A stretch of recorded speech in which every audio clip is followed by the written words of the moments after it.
Situé en Afrique centrale, le Rwanda est surnommé le pays des 1000 collines.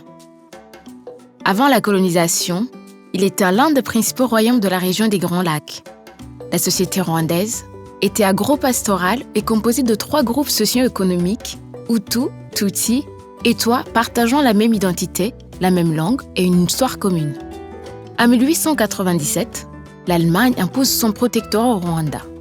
À l'issue de la Première Guerre mondiale, elle perd ce territoire attribué aux occupants belges. En 1925, un décret belge réorganise la société rwandaise de façon inégale.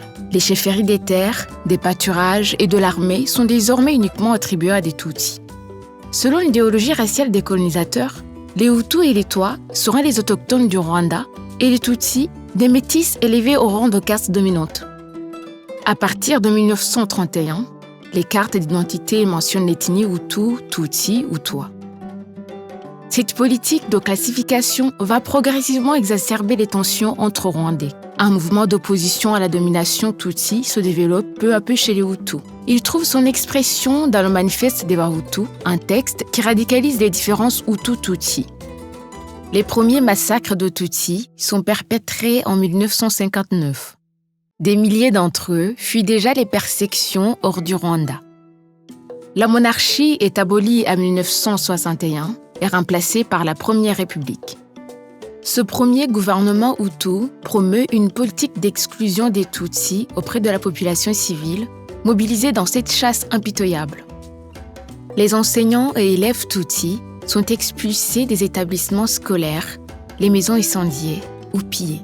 Ces persécutions conduisent des centaines de milliers de Tutsis à s'exiler au Burundi et en Ouganda.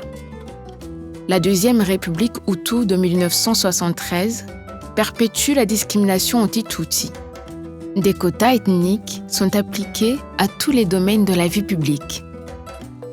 En 1990, le pays entre en guerre. Les forces armées rwandaises affrontent le Front patriotique rwandais, un parti politique fondé en Ouganda par des descendants d'exilés qui revendiquent leur retour au pays et l'égalité des droits pour tous les Rwandais.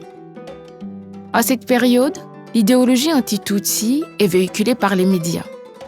L'hebdomadaire Kangura diffuse les 10 commandements du Hutu, un texte fondateur de la propagande génocidaire appelant à considérer chaque Tutsi comme un traître. Ce discours de haine incite les Hutus à ne plus se marier, ni travailler, ni commercer avec un homme ou une femme Tutsi.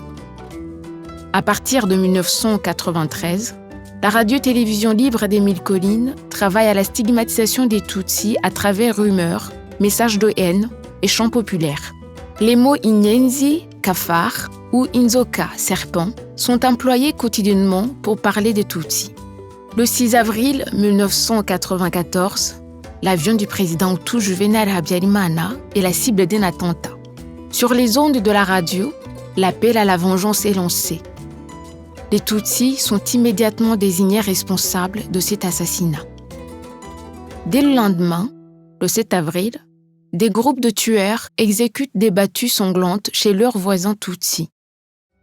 Des barrières sont dressées au sein des villes et villages afin de contrôler les cartes d'identité. Chaque Tutsi est assassiné sur place, aux yeux de tous, à la machette et au fusil. L'extermination planifiée est facilitée par le regroupement des personnes menacées dans les églises, écoles et hôpitaux considérés comme des lieux de refuge. Ils se révéleront être les plus grands lieux de massacre. Certains se réfugient des jours entiers dans les marais et les forêts. Sur le million de victimes, les 2/3 sont abattus pendant les 5 premières semaines du génocide. Il durera 100 jours. La France lance l'opération Turquoise le 22 juin en 1994 dans le but affiché de protéger les populations civiles. En réalité, la zone humanitaire profite également aux génocidaires qui peuvent fuir vers le Congo, RDC. Le génocide prend fin au mois de juillet avec la victoire militaire du FPR. Le pays est alors ravagé. Des dizaines de milliers de personnes sont sur les routes de l'exil. Des dizaines de milliers de corps sont abandonnés sur les lieux de massacre. L'ensemble de la région sera durablement déstabilisé par l'onde de choc politique, social et militaire du génocide.